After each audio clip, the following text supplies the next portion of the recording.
Hello everyone, আগের কাশ্মীরের ব্লগে তোমরা দেখেছিলে যে আমরা বাস থেকে নেমে গেছি। তো বাস থেকে নেমে আমরা হোটেলে চলে এসেছি।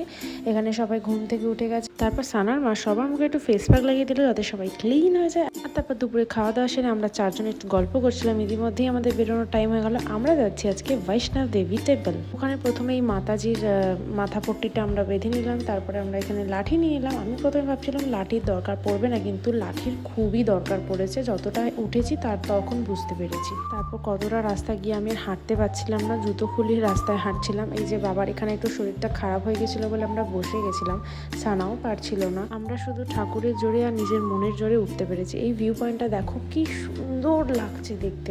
আর এই যে এই ভিডিওটা দেখলে তোমরা বুঝতে পারবে রাস্তাগুলো কতটা চড়াই। তারপর 5 ঘন্টা আমরা হেঁটে তারপর পৌঁছে গেলাম বৈষ্ণব দেবী টেম্পলে। আর এখানে দেখো কয়েকশো ফুল দিয়ে সাজিয়েছে। সত্যি এতটা খাটনির পর দেখে মনটা ভরে যায়। আজকে এখানে শেষ করলাম, টাটা।